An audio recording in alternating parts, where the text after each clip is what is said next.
Let's go.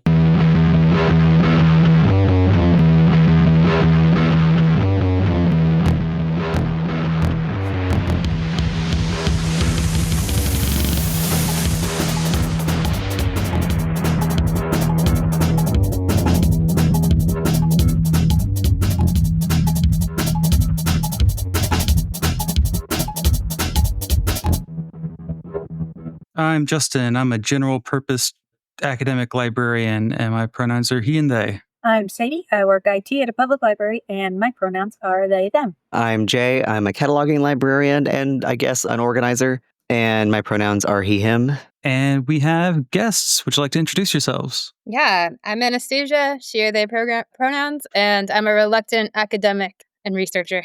I'm Alex, and I'm an organizer with the Blue Bottle Independent Union. I'm Kevin. I use he and him pronouns. I am a labor educator and a union organizer. Yay. Welcome. My soundboard was gone, so that's the only button I have tonight. So that's it. Thank God. Because I got a new computer. You love the soundboard. Don't give me shit. No, I hate it. All right. So we've been wanting to do this episode for months now, ever since Jay met Kevin to talk about workers' inquiry or inquiry. I knew someone who's very strict about the difference between those words. So I think technically it would be inquiry, but I'm not going to get into that. But for people who don't know, I wanted to start off with asking, what is the Blue Bottle Union?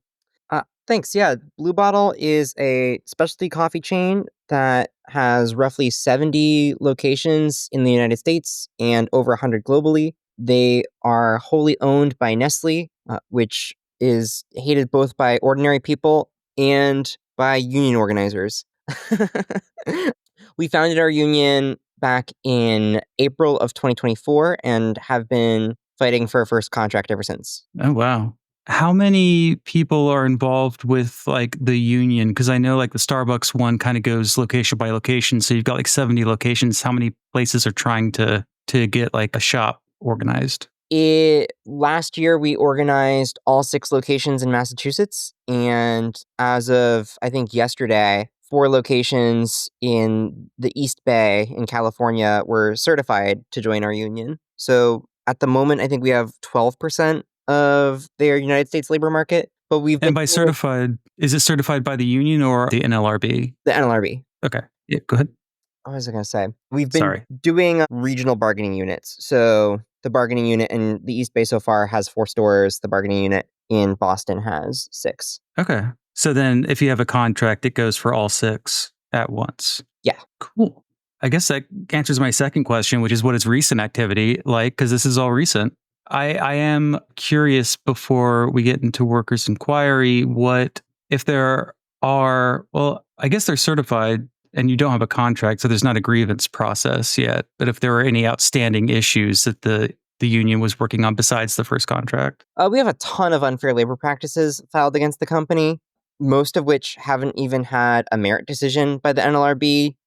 And a lot of them are fairly substantial, such as going back on past practices of giving us the opportunity to bargain over discipline and terminations, pushing through renovations or the installation of cameras without reaching impasse on either. In the case of cameras, we were negotiating that as part of our contract, and they declared impasse and installed them without reaching impasse on the entire contract. They've fired union organizers and changed hours without negotiating with us, all kinds of things. And the board is moving slower than molasses. Yeah, I'm unfortunately not surprised. But yeah, go ahead, Jay. I was just going to say we should probably clarify what an independent union is and like why this struggle might be different than like people who are not in independent unions, for example, like what that practice of unionizing and is like. Yeah, can you maybe clarify the question you're asking, like what an independent union is or how the process differs? Yeah, like what is an independent union? An independent union is a union that's not affiliated with a larger union that already has established contracts or a due structure. Depending on how you lean politically, you might refer to a lot of them as business unions because either they operate in the interest of management or in some cases they are controlled by management. In the first case, it's a pejorative term, and in the second case, it's a more literal designation. Many people will say that the benefit of joining a larger union or affiliating with one is that you have access to resources. What resources means is usually very vague. Most people are thinking money or lawyers. We currently have pro bono legal representation, and at least in my own experience, we have not really needed much money to do effective organizing. A lot of it has been done by workers on the floor ourselves, and any money that we have needed has gone towards things like a strike fund or filing for our 501c5 status, if I remember correctly. That's a designation that gives us tax exemption from the government, at least for now. Yeah. And yeah, honestly, the further away you can stay from the AFL, probably the better. But too late for the CIO.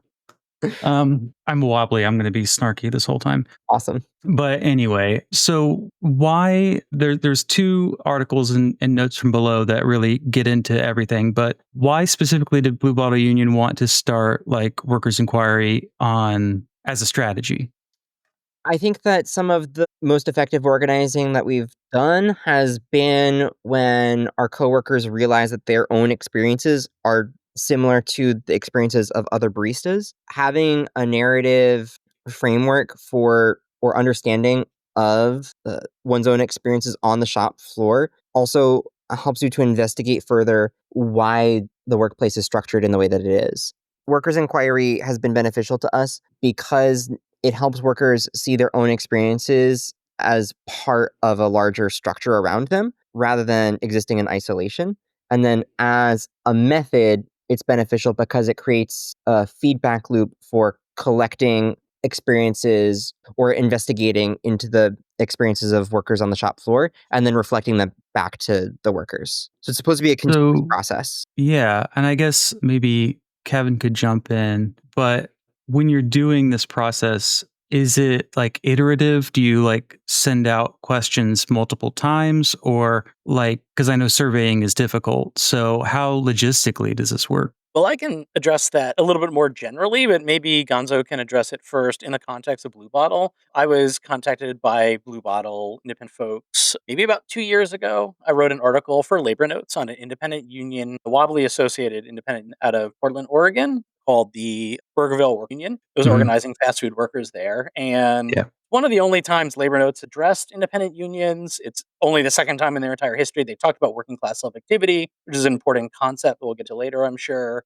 Funny enough, I was chatting with a number of the organizers in Blue Bottle Independent Union before I even knew where they worked. It was like security culture, right? They wouldn't tell me where they were. I don't even know what city they were organizing in. I was like, okay, these people on the other end of the phone or Zoom call who like want to talk about organizing. And I love that. So, and one of the things I was really amazed and impressed by, and still am, is how smart they were in producing their own kind of internal surveys and documents. As someone who's been a union organizer for years now, when I have surveyed hospital work. So one of my last big hospital, 2,200 workers. We were bargaining second, third, fourth contracts with the various and try to do a master contract. So we got all this survey data information and it went to the bargaining team. It went kind of back out to members in the form of priorities, right? Or bargaining proposals. But there wasn't an ongoing conversation where these workers saw their actual experiences at the workplace and also in their larger lives reflected in the experience of others, the way that they were like already doing that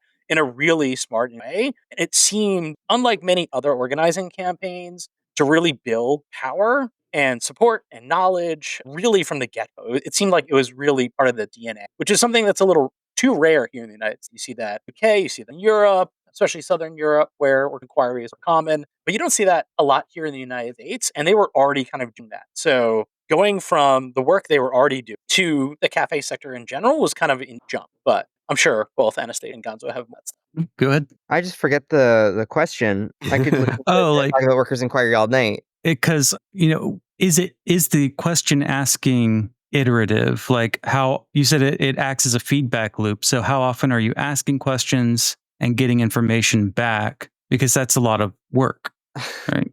Certainly it is. But it's worth it. Typically, it starts out with there's a series of questions that we feel are crucial to our own organizing that we want to begin surveying workers on. And although you might be able to get some answers to these things in one-on-one conversations, as we know, like with surveying people, sometimes people feel more comfortable sharing their own responses or like true thoughts when there's not a person that's like that they know is organizing right in front of them. So when we started out, prior to even announcing our campaign in 2023, a lot of the things that we were asking our coworkers about is, what they would change if they had, complete power to, like if they were the CEO for a day or something like that. If they had questions about like what unionizing looked like or what being independent would mean. And then, of course, like typical union stuff like asking for demands and bargaining. The thing that we did differently, though, was that we then created little pamphlets or zines that we would then distribute to all of our coworkers, kind of in secrets. That way our bosses wouldn't find them, to reflect back to them what we'd actually gotten back as results. And I think that there is something really important about like print culture in our organizing, especially early on, is because when we didn't have like a way to completely broadcast to others, either through email or through social media or website or whatever, the only way we could that would, not completely compromise us was either through like paper pamphlets or just messaging people directly. And I think that's something that we're still trying very hard to maintain, even now that we're a public organization. Yeah, go ahead. Yeah, I think I missed part of the question because my internet cut out, but I think the question is about our process for the inquiry, right? Yeah, and like how often do you send out new questions and get answers? Yeah. So I sort of jumped in on this project, I guess maybe a little over a year ago, after Kevin and I were kind of scheming about workers' inquiry projects that we wanted to do, our typical scheming. And so I jumped in at the point where then we kind of formalized it into some survey and interview work. And Kevin and I are both like working class academics who also are organizers. So we decided to kind of take on a lot of that work using, what we can from our workplaces to get that done. And so the iterative part started to look like at that point, first, us sitting down with Gonzo and other BBIU organizers to figure out the questions, right, that we want to ask in the formal survey, which was like a Google survey. Really carefully, like that took us a while to do that. Like we put some work into it. Like it was not, you already had the questions, Gonzo, a lot of them already from like the work you already did. But then also, like, we asked other union organizers what they would add, and that might have been a mistake because it ended up being way too long for this initial questionnaire. Yeah, so it was long, and we had to sift through quite a bit of stuff that was hard to disaggregate, for lack of a better word. And then from there, folks were asked who, had signified that they would want to do a one-on-one interview. Folks were asked to do one-on-ones with us. And we circulated that survey in a number of different ways. Like obviously, Gonzo and BBIU circulated the survey. Kevin circulated it. I circulated it through various signal threads and whatnot so that we could get a good sample of kind of Northeast cafe workers to participate. So after the initial survey, did you make like a second one or a third one, or how did that go? We actually have another one circulating right now. I mean, at time of recording, who knows when this will go out, where we're asking cafe workers to respond to what we've written and produced for Notes from Below. Kevin, do you remember off the top of your head the tiny URL for it? It is one of those bit.ly, so bit.ly/cafe inquiry, and it'll take you right to the Google form. So we're basically asking folks to read our inquiry. Just to go back a sec, we had like hundreds of pages. We had 35 folks that really spent a lot of time to respond to our Google. Gonzo and other BBIU organizers were good enough to like sort them into narratives, right? And they put together a rad little zine of that material that then served as the base for writing itself. But there was a ton of material in the state. Like people don't really have the opportunity to speak about what they do all day and what they think about, how organizing and how they feel about it, good, bad, and ugly. And this gave folks an opportunity, and they really took advantage of it and said a considerable amount of material. It really would have taken a week of reading almost to get through everything. But the inquiry was published by Notes from Below, which is a group out of the United Kingdom that has been doing workers' inquiries for about a decade now. They work in various different sectors, sometimes thematically, right? They have a new one coming out on those who work in the kind of like creative arts sector. They've done infrastructure, they've done supermarkets, you name it. They've kind of investigated that, not just in UK, but around the around the planet. And being that we see, or I see, and we see ourselves kind of in concert with the kind of work that they're doing, running a really long 2-part workers' inquiry, they're pretty much the best folks to go to. There's already an audience for that who are going to learn, and hopefully we're building out as well, not just for inquiry, but just to learn about Cafe. So that 2-part article ran about 2 weeks ago, at the end of July 2025, and we're giving folks about another month to respond. I'm sure we'll end up extending, deadline. And we want folks to read the inquiry and share what they thought of it, right? Like what resonated, what didn't resonate, what kind of organizing they do. Did this help them think about organizing? And that's kind of that feedback memo, right? Like when you're doing an organizing campaign in small shops in a set of cafes in Boston, you kind of already have a natural audience. I mean, that's why it's somewhat unique. The employer hires and we organize, right? So like you already have kind of a set. Cafe workers, and this is true of the service in general, is a lot more amorphous, right? And so there are folks who work at Blue Bottle, as we talked about before we hopped on the call today, worked at other cafes. And then Blue Bottle independent union organizers worked at Starbucks or part of the Starbucks campaign. And I'm sure there are plenty of folks, cafes that are working 3 other jobs, the same sector, maybe in a different sector. And we want these kind of processes and conversations that kind of naturally take place in the sector to circulate, right? That's circulate. So the inquiry went out really to the readership for folks to take at end of July. And now we're asking folks to respond to that inquiry after they read it and give their, surveying is a difficult process. That's true of national surveying agencies. I just went through all the data with a colleague for union density and we actually just can't come to conclusions on a good thing, because if they interviewed one construction worker in 3 years, we can't talk about what kind of density, right? So there's data issues, there's survey response problems, but one thing I think was pretty amazing is that not one of the 35 folks that responded to our inquiry, no one used shorthand. People really went into answering subs. We even had someone who was like, "Oh, I don't have time to respond right now," and then said all the stuff, right? So we really kind of lent toward a longer survey, and we really got a lot of substantive. Maybe if we had a shorter survey, and Gonzo has said this, if we had a shorter survey, then it's quite possible we would have gotten 100 people rather than 35. But having that depth of experience was really important to kind of share the actual day-to-day experience of cafe work back to other. And Gonzo, I know you have something. Yeah, the other thing I wanted to mention, which was particularly appealing to me about this process, is that we're not attempting to necessarily be scientific in our process, meaning that we're looking more for the experiences that that workers have and what their own reflections on the structure of the shop floor is like, rather than trying to come to some ultimate truth about the nature of the shop floor. Yeah, it's the power of narrative. It's why history is still a discipline, even though social science exists. Yeah. Sadie, do you have something? Yeah, I was just gonna ask, I guess this kind of segues into the history of workers' inquiry too. So this isn't a process that's just for because Blue Bottle's fairly new union. So it's not a process just for new unions or new sectors. It's something that happens iteratively across a whole sector. Is that what I'm understanding correctly? So this is something you can do with your individual union across a whole sector of people, regionally. You pretty much do this in any way you can think of, right? Am I understanding that correctly? Yeah, Certainly. pretty much. And I mean, one of the points of doing this kind of inquiry is that it's meant to help provoke or produce class consciousness amongst the people that we're surveying and also reflecting this back to. And that's not necessarily something that unions are always interested in, is especially unions that I can think of that are the ones that we would not want to affiliate with. But yeah, I mean, if you're a rank and filer in a union at a library, you can go around and just ask all of your library coworkers what their experience on the shop floor is like. It's fairly straightforward.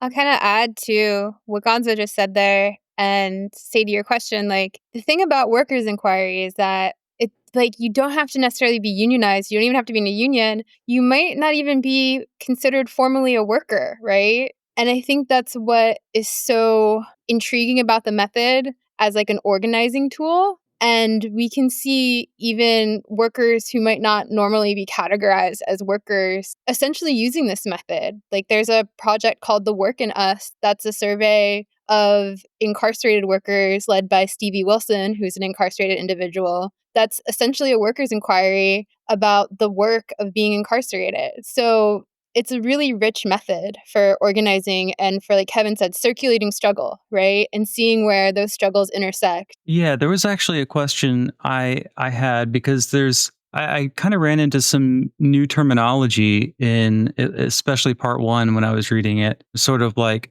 class recomposition, technical composition, sort of stuff like I've never run into before. It really caught me off guard. And so when you were talking about like counter planning, it sounds kind of like the term that like Jay would mention of like, you don't have to be unionized to organize. So is that kind of what like counter planning is? It's just that sort of informal organizing that everyone does at work. So I can jump in there. I keep like hitting the button, like yes, yes. I want to like. I love this. More of this. I was like, stop yapping, Justin. So part of the process workers inquiry, and this really comes out of the traditions that have used it. And I want to say like two very different about this topic, and then we can kind of get into some more of the kind of verbiage and language and concepts, and those are useful or folks could use them in various process inquiry. I think the first is what it's trying to identify is everyday practices at the worst, right? The old adage, if you have time to lean, you have time to, right? Where the boss expects you to be literally moving at all times is not something that either our mental or physical capacity do, but profits take place in these moments. And very often workers themselves, in order to actually have a pace of work that is sensible, slow down production, right? Or if the boss makes $1, I make a dime. That's why I shit on time. It's pretty straightforward that like you just sit longer while using the facilities in order to like actually get your physical capacity so you can go back out there and expend your rights. So there's actually all kinds of forms of everyday resistance that workers have been using since the dawn of capitalism for 500 years.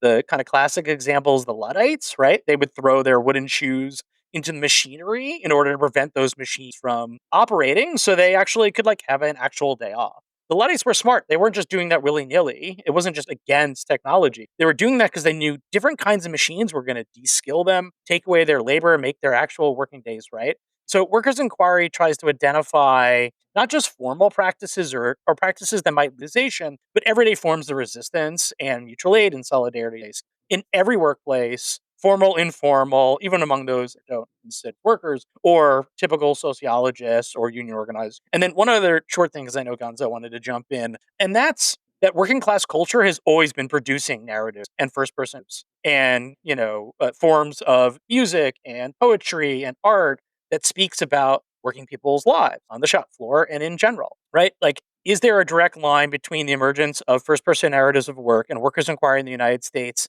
and zine culture, of which there are hundreds, if not thousands, of about people just talking about their working lives? And that's only just one particular subculture. They exist on TikTok, just elsewhere, technologies for them. And that happens to be the case. Workers' Inquiry is just one particular method of identifying these informal practices that are taking place at work, the kind of conversations that happen at work around water coolers, such as existed, but certainly after service in the service industry, among other groups of workers in the break room, right? These kind of conversations and knowledges circulate all the time. Workers' Inquiry is just one of many ways that you, in order to kind of formalize that and push forward so that workers could themselves, as Gonzo said, and develop their own consciousness that doesn't come externally, doesn't come ideologically. It comes from reflecting and seeing their own common experience. So with inquiry, we're really just talking about a particular tactic, and folks can choose other ones. Doing open mic nights, for instance, could be useful for talking about the service cities, and those things do take place. Right? This is just a particular. I know that was a lot. All I had Go ahead. raised my hand earlier to say was that I wish Rocky were here, another organizer that was part of the BBIU campaign, because they have gone on lengthy monologues to me about how much they love the book, was it Blood in the Machine, about the Luddites? And they now work as a ceramicist, and so they've even begun making like mugs and plates that commemorate the Luddites, which is really funny. Nice. Yeah, lots of librarians have been reading that book as like part of our struggle against AI being adopted in so many libraries. Yeah. It also makes me think something I've almost never, maybe I'm looking in the wrong places, but never come across in like labor literature is like lectors in factory work. So people who would read to workers. So they were like performers, right? They were like local celebrities. So you would stand up there and you would read the newspaper, you would read plays, and like that kind of culture as like a unifying organizing thing. Go ahead. Yeah, it reminds me of one of our survey participants who I think would fit the bill of what you're describing here. He chose to read our survey out loud to his fellow coworkers Hmm. at work so that they could marinate on some responses, which was an interesting tactic that we really appreciated. It's good. Yeah, absolutely. I just think about lectors all the time because they were a big deal around where I grew up, which is in the factories in Ybor. So people were like celebrities. Like if you were the lector, you were, we would now say like a local actor or whatever, but they were a big deal. Yeah, I guess I would like to ask a little bit about the terminology used. Like where does this come from? The counterplan, class recomposition, counterplanning, technical composition. Like what tradition is that from? Go nuts. Just I'll start yelling. I think me Yeah, and Kevin are Kevin. going to have some stuff to say about this. So I'll let Kevin start. So I'm Mhm. technically writing a book on this right now. And by technically, it's basically haunting me. I wake up in the middle of the night, like thinking about these things and trying to trace out some particular ideas. So it'll be out hopefully next year or the year after. Part of this is there is a number of different heterodox Marxian traditions here in the United States and Europe that really wanted to understand capitalism from the working class, right? If you read Marx's Capital, it's an abstract ideal of how capitalism operates, but it doesn't tell you a lot about how workers actually experience the working day, even with a really robust and rich chapter called. And it emerged, and I think the only way really to talk about the concepts is also to talk about where it came from historically, because then folks develop concepts to try to explain what they were seeing, right? So the term workers' inquiry comes from an 1880 list of 101 questions that Marx submitted to a French socialist. These French socialists were like, yeah, what do workers think on the factory floor? What are their experiences at work? And Marx wrote up this 101 question. You can Google it. It's pretty easy. It's out there on the web for all to see. Notes from Below also published a really great book on Marx's Workers' Inquiry. You can go and actually get PDF or purchase a copy at .org. So check that out. This particular author traced through not just the creation of the 101 questions, but really its circulation, how it was used by others in various worker and working classes throughout. But those questions still are pretty applicable. Like I teach them in my courses, I use them in workshops, in our workshop. And it's like, are there light bulbs? Is there a union? Do children work in play? These are pretty basic things. And out of 101 questions, a good portion of them still apply in enough, right? He tried to understand the divisions of labor, both racially and gendered. He wanted to understand various forms of technology, forms of informal organization. All those things are identified. And then in 1947, a pamphlet appeared by a small little kind of Trotskyist, heterodox Trotskyist group called the Johnson Forest. They left the party and spent kind of 6 months through a working class struggle, a world revolution, and they had actually read the first English translation of Marx's work that appeared about a decade in English translation in socialist public states. So they read that, and they actually had a factory worker who just kept a diary of their experiences at a General Motors plant in Linden, New Jersey, after the 1946 strike waves, after the war, as a kind of a new form of organization is emerging and a new form of production is emerging. And they basically write a narrative of what that is, right? There's always kind of a different way of like, you could write a diary, you could have what's called the fountain pen method, where like a militant or academic just like is there instead of reading a story, is like listening to a story and describing it for folks. So there's a number of different methods you could use to capture workers' inquiry. And then there's various ways you can share it. You can share it in the way that Notes Below has, or we have. You can share it as a first person narrative, which the American pamphlet was. That's at least the first part. And the second part was more of kind of an analysis of alienation on the factory floor and the production process and what that meant for large society. So out of those historical moments and those historical traditions, those pamphlets and ideas and questions spread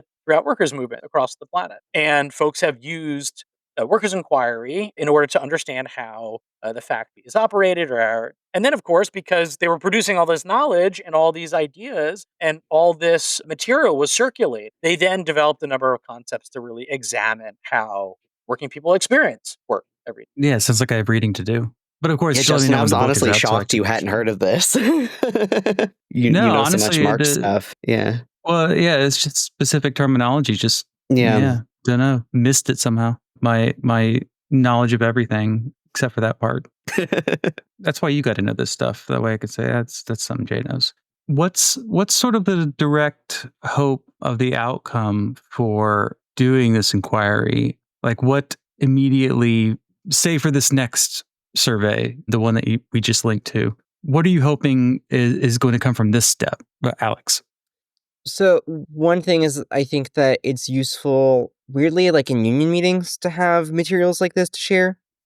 In a meeting that we did with general membership back in this past May, we played a clip of a Starbucks worker from, I think, the Working People podcast, talking about their experience like being strung along for a promotion, not getting the hours that they need to make ends meet, and so on and so forth.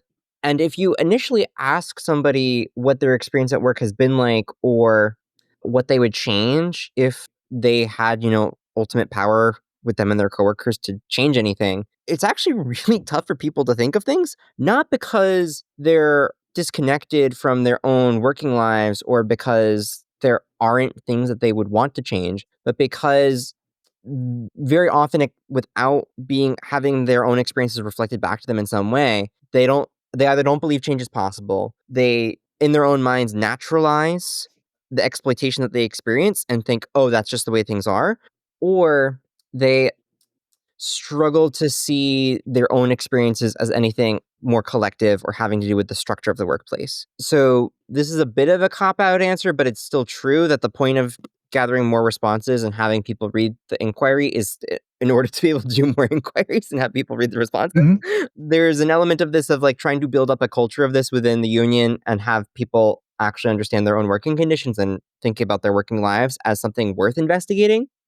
And there's also, I guess, the part where this helps our own organizing, where if we can see commonalities between shops or in different tactics or methods that management's using to divide up workplaces, that only becomes possible to know through doing this kind of work. Because this is also something Yeah. else that I think gets overlooked or people don't really investigate that much, is that the different tactics that management uses on the shop floor, either to divide workers or to extract more surplus value or whatever, aren't made up in isolation. It's done in reaction to whatever workers are already doing on the shop floor. It's not like bosses are not that smart. This is true. Yeah. It's like they're at best no smarter than you and me, and at worst, having the position of like a fake job where you get to tell other people what to do, like corrodes something about your capacity to actually think. But anyways, enough harping on how bosses are. Things like point of sale systems, for instance. One perspective on them, like Square Toast, they offer like hourly breakdowns of sales. They can tell you which worker collected the most tips, or, who's sold the most of a certain kind of pastry or things of that nature. Some might argue that this technological innovation exists as a way to increase profits because it increases efficiency. And of course, like this is naturally something that bosses would want, is to have more access to data in order to be able to maximize, their efficiency in making sales. You could also view this as a method of surveillance to try and figure out which workers are taking pastries that they're not supposed to. And this is something that you can only really figure out if you begin to investigate the experiences of other workers in similar working conditions. I could probably think of other examples, but I'd have to read through our responses again. Yeah, like I think this is really applicable to just what being the shop floor of a library, right? Because there's so many different types of workers in a library. Like we all do a lot of different things. Like Sadie works in IT. I do cataloging. Justin is in a completely different type of library, right? And even within the same library, within the same department, people might not know what other people do and how they are being affected by management, how management is targeting them, how their labor is being exploited. Like the cafe workers in my library, for example, are technically like a separate company aside from the library, right? That they are subject to completely different labor conditions than the library workers in the library because we're in unions.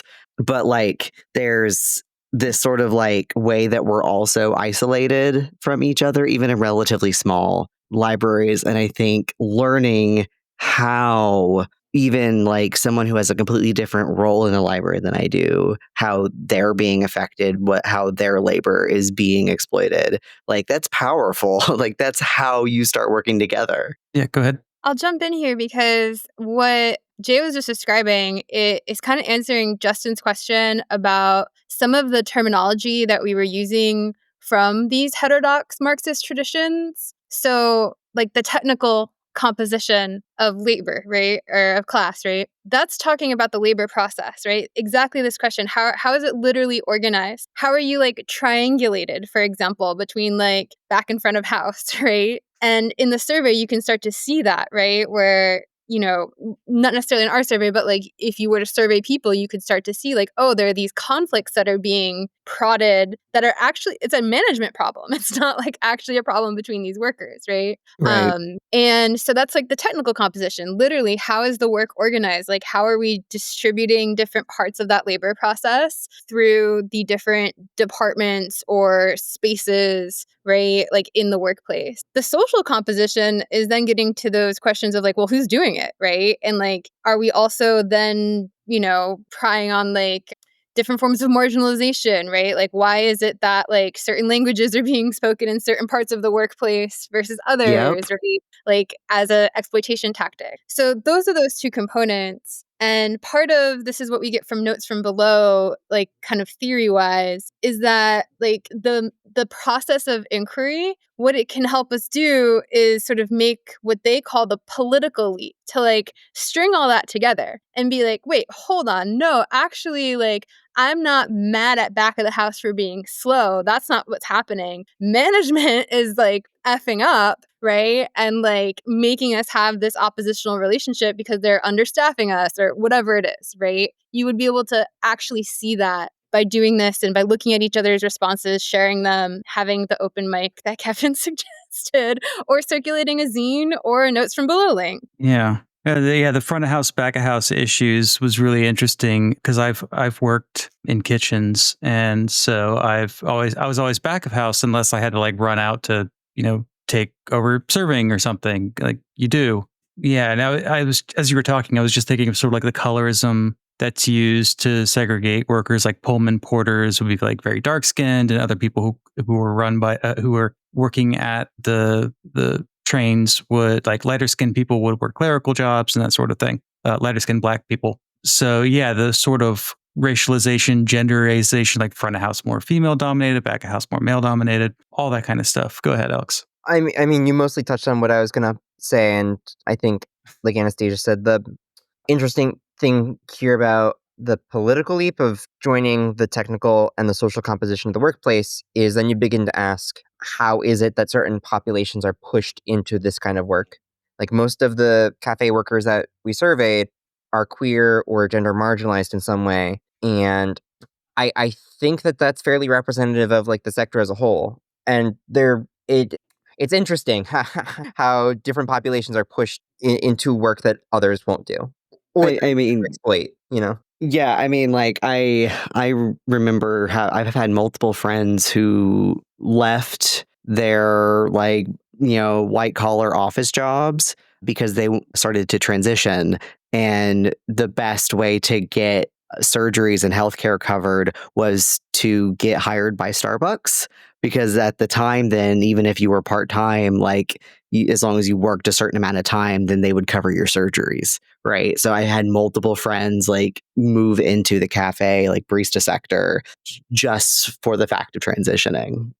And then Kevin, I saw you had your hand up. Yeah, I did not want to interrupt that flow. I mean, those things not only were identified in our survey, but have been Yeah. identified by union organizers, right? Starbucks Workers United, Blue Bottle, Independent, Pete's Coffee Workers, right? Like there is a ton of cafe worker organizers. Yeah. And the good portion of folks that are leading the charge are BIPOC and LGBTQIA, and that makes sense for all the points that folks. One of the things I wanted to go back to that Anastasia brought up is those kind of conflicts that result in workers because of management's processes and how workflows and the work process actually operates. And one of the things that I've not done, I've done anything similar or neighboring, was catering. Is very different. Also classed, also racialized, has a lot of similarities, but that work process is different enough that like I learned a lot about from reading these responses, even though I know cafe workers, supported cafe worker and service industry organizing for many, have read other narratives and other similar inquiries about the sector or the larger service sector.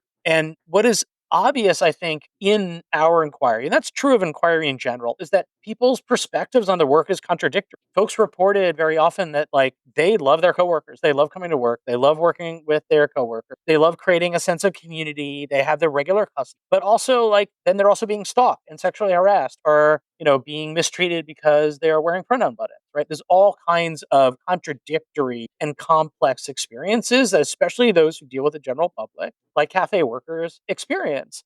Also, another one that I think is really important, especially when we think about organizing, is that very often workers felt like they had really good relationship with immediate managers, right? Mm-hmm. Especially at cafes, managers were like baristas 2 weeks ago, right? And similar cohort, similar demographics, relationships. Also, you very often knew the manager because they were coworker before. So you have a different relationship with your manager than you do with like some far-flung executive that commutes via private jet every day and makes more in 1,000 years than you'll ever make. And it makes more in a day than you'll make in 1,000. But it was those kind of contradictory and complex feelings and thoughts and reflections and conversations that cafe workers have that actually is reflective on how it all works, right? So very Mm-hmm. often from a union or ideological perspective, we have these kind of idealized versions of what we think workers do while they're at work. And very often those are contradictory and difficult. And organizing needs to address that. Class Yep. consciousness develops out of that. Those are really Alex? Yeah, just to speak on experience that I had a few months ago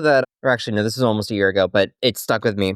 That speaks to kind of some of the things that Kevin was saying is I love a lot of the regular customers that come in.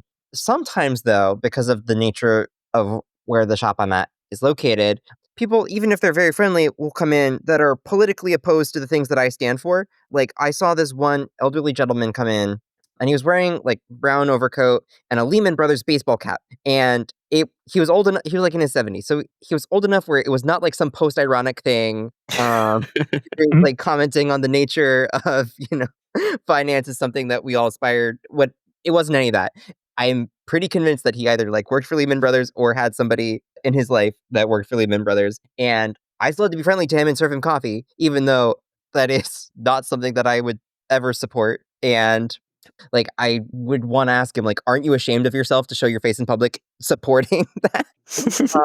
Yeah, so there's this weird dynamic with cafe work specifically where sometimes the people, I mean, I guess this happens in catering or all other kinds of industries as well, where like sometimes the people that you're serving are people that are organizing against your own interests, but it's the only job or work that you can get. Yeah, and I think a lot of that is translatable to especially like frontline customer public service library work.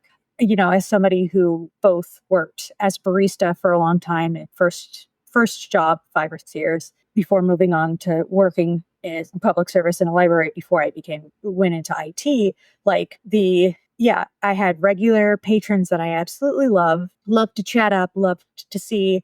I had a patron who stuck around only long enough to ask me out and then left. And then as soon as he realized I wasn't available, just vanished from the library, which was a good thing. But like, I didn't even realize that was happening for like weeks. And yeah, so like a lot of that any sort of public facing service work is like going to have that sort of experience, right? And even the having to serve people who would organizing or are organizing against you, also very true in a library. People are still trying to ban books like mad, and a lot of them are actually library patrons, right? So it's mostly Moms for Liberty, but we've done enough episodes on that.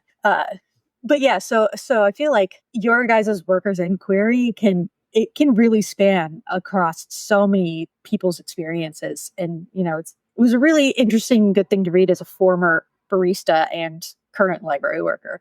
Yeah, Alex, do you have something, or did you leave the button on? I forgot. Do I still have my hand raised? Then I left the button off. Yeah. I like looked away, so I couldn't tell. No, sorry. You're good. I'm curious with like the technical composition part. I know there's no easy answer to this, but I always like throwing in difficult questions towards the end, which is, what do you imagine organized cafe, the future of organized cafe labor looks like, where you have this utopia, front of house, back of house cooperation? I mean, what does it look like in terms of what's the relationship with management? How do cafes self-organize? What sort of future do you imagine when you dream of it? Because I think it's always good to imagine a future you actually want to see. Yeah, I mean, this is a tough question, especially it's one that I struggle to like let myself imagine at times because of the nature of like climate change and Mm. like coffee as a colonial commodity. So I don't know. I have a few friends that have or operate worker owned cooperative cafes, and I don't know what a future with that like across the sector would look like necessarily because getting into like the hypotheticals of it, you would end up needing to have worker self management of roasteries or also have like some worker self management of like importers or green coffee buying in order to not have competing interests begin to crush, whatever is best for a cooperatively run place. Yeah, this is a tough question. I actually don't know. Yeah, it's hard, and that's why I always like to bring it up because we have someone on and say like, "Oh, I'm talking about the future of like journal publishing." I'm like, "Well, what would you actually want it to look like?" And we so rarely let ourselves like imagine actually what do I want at the end of the day because it feels fanciful and like we're not allowed to think about those things. But yeah, Like go ahead, utopian Kevin. is a slur or whatever. Yeah, Yeah. yeah, go ahead, Kevin. Yeah. So I have a two-part answer. And a number of years ago, I wrote a book, and the argument I made there and the argument I would hear is that workers are already to get through a working day with your labor power being extracted through your effective and physical capacity. You have to organize with your coworkers in order to get right. Cooperation is utilized by capital and the bosses among workers to exploit, make the labor process actually operate and function. Marx is very clear about this in Capital. Workers are organized in their everyday lives in order to survive. This is true of slave societies and peasant societies, in factories of old, of the social factor today. Workers are organized. What organizing workers' inquiry does is furthers that composition, that political composition, and that knowledge and consciousness among workers so that they actually can then go into my second answer to this question, and that is workers need to decide that themselves. As somebody who works in higher education, I have a couple of ideas on how I think higher ed should be organized. I know Anastasia has probably more than me, since higher educational fair way currently. But actually, what we don't need is answers. We don't need ideological or historical examples. Those are all helpful to have conversations and guide possibilities. But actually, what in fact we need is we need a political project that emerges to make those. And different kinds of workers are going to make those decisions differently based on context, based on the workflow and the kind of jobs they have. Different cafes in that are going to serve different purposes are going to be organized in different ways. And if it is a unionization campaign, if it's a solidarity union that doesn't seek recognition and rather just operates kind of direct action as a direct action union on the shop floor, if folks want to seize the production, right? Those are kind of decisions that are going to need to come out of collective process. And workers' inquiry is part of many possible collective processes. As a union organizer, I always tell people it's up to decide, right? Who they vote for, how they organize. What we're here to do is provide feedback mechanisms and hopefully some theoretical, political, and ideological frameworks and historical examples too that allow people to think through and maybe different. And one of the things that Gonzo said earlier is that when you ask people like, how do you want your workplace to be organized? No one's ever asked them that question, right? So how do we have conversations where political possibilities, forms of organization, political proposals emerge out of work people from their everyday lives? Because actually they're going to understand better. I used to be a healthcare union organizer. I've never worked in healthcare. I don't like going to the doctor. I don't understand how those things work. But I do know how to get people talking to each other and have one-on-one conversations and build power toward campaigns and contracts, right?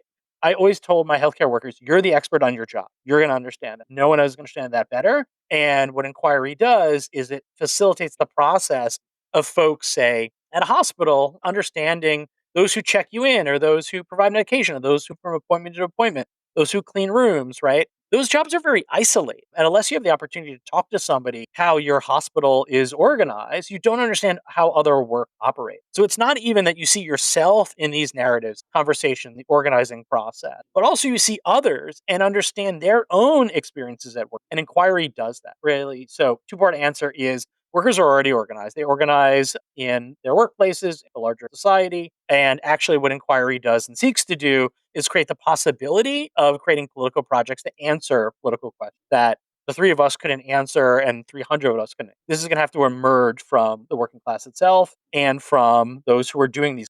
If we come back at another podcast and want to talk about how to reorganize higher education, and I'm sure Anastasia and I have like ideas, maybe 10 between us, but like that's actually a political question that needs to be answered, especially right now in the crisis of higher education, the crisis of service work, and various other crises that are. Yeah, I kept going back and forth on agreeing or disagreeing with you while you were talking, but the point is like just this, like you said, it is politically difficult to even imagine an answer to that question. And so, yeah, you do need a political project in order to start formulating that question. And it's important to understand, okay, what does the other person in the other department think about what work looks like? Because I don't know what they are thinking. So I understand why it's a difficult question to ask, but I do think we should take some time to dream a little bit. Yeah, there's nothing wrong with dreaming. I think maybe like guiding principles or like maybe yeah, ideals that we would want our workplaces to be guided by rather than necessarily a program, because I think that's the kind of thing that can only come about through inquiry. The other thing, I mean, specifically with coffee and cafe work is just that like climate change is going to destroy the possibility for that in like 20 years. Mhm. And there's an urgency to addressing it through organizing right now that I don't think can be disentangled from how we might envision it in the future. Because if we can't actually or if coffee can't even be grown in like 10 or 20 years, then there's actually not going to be any cafes. Yeah, Anastasia. I'll read an answer from our survey, actually. Yay. Oh, yeah. It's one of my favorite ones. And it's a question that's like, if you could change one thing about working at your current cafe, what would it be? And we have like 30 something responses to this, but I'm going to cherry pick this one. It would be a worker owned cooperative that wants to become a food distro that wants to abolish work. So, Hell yeah. Oh, yeah. Return to the monastery. I don't know why I thought that, but great. Well, is there anything we can point our listeners to? Is there a fund that they can send money to support the union? Yeah, you can find out more about our union at Blue Bottle Union, so bluebottleunion.org. On there, you'll find bargaining updates, a link to our strike fund, as well as a few different zines, and what else is there? There's a lot of information there. Oh, including a Google form if you want to organize your Blue Bottle location. I don't know the likelihood that another Blue Bottle barista is listening to this, but if you are and you've made it to the end of the podcast, I love you. Please reach out to us somehow. Yeah, absolutely. We try to attract people besides library workers, but you never know. Anything else anyone wants to plug before we wrap up?